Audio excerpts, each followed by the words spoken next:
Alright guys, today we're on lesson 8.3.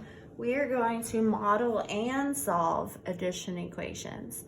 I'm kind of going off of the problem on page 433 if you want to look at that. Figured since we do not have algebra tiles in front of us, we might have to do some drawing just to kind of understand it. I know some of you probably already know how to do this or how to solve for them, or you're even in your head.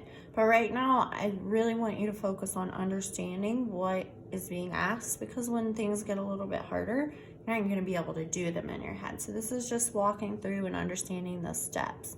So whenever it comes to algebra tiles, I do not believe you guys have used them before, but I have this problem right here that I'm going to start with. X plus 2 equals 7. We all know X is 5 right now, but let's look at modeling it and what that looks like.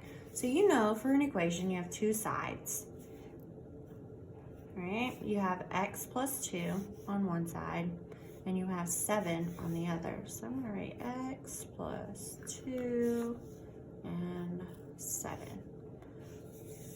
The algebra tiles, they are long ones, represent the X, and then the short, like squares, represent 1. Sorry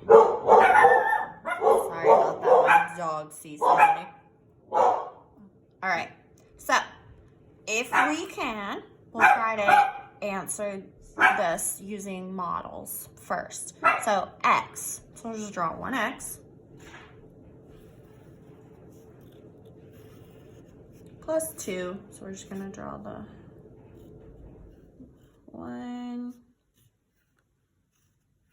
2, equals 7. So I'm going to draw 7 of these. 1, 2, 3, 4, 5, 6, 7. Now, in order to solve the equation, it's almost like a balance scale.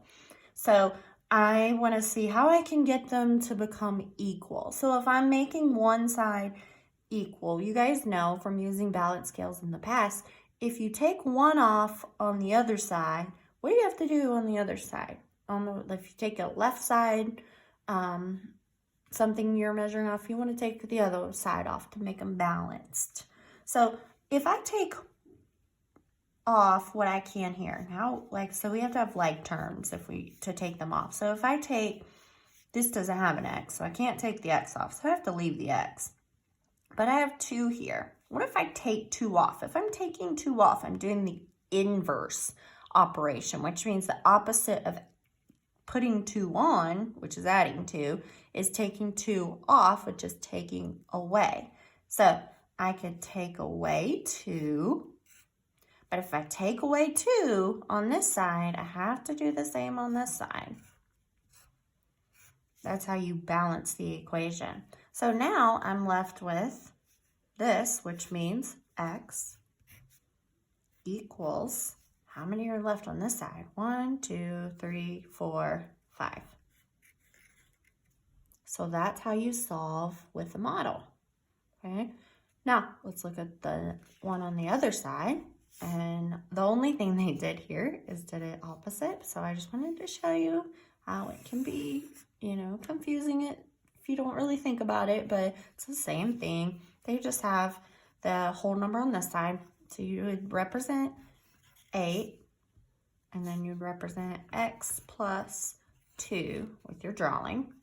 Representing 8, remember those tiles, that's a 1. So I just do 8 squares.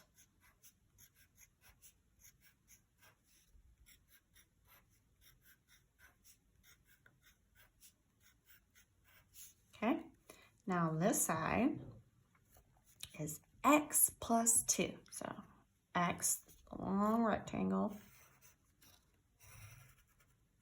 and 2 smaller squares. So I want to balance it. If I want to take some off on one side, some off on the other.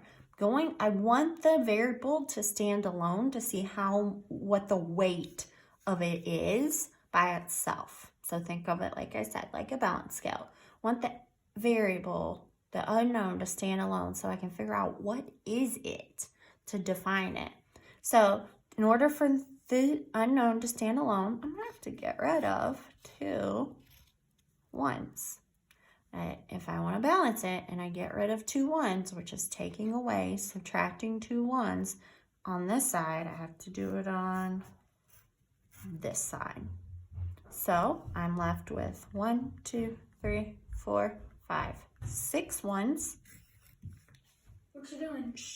Equals the unknown, which is, x. So 6 equals x, or the unknown is 6. You can see 6 plus 2 equals 8. Is it chore time right now?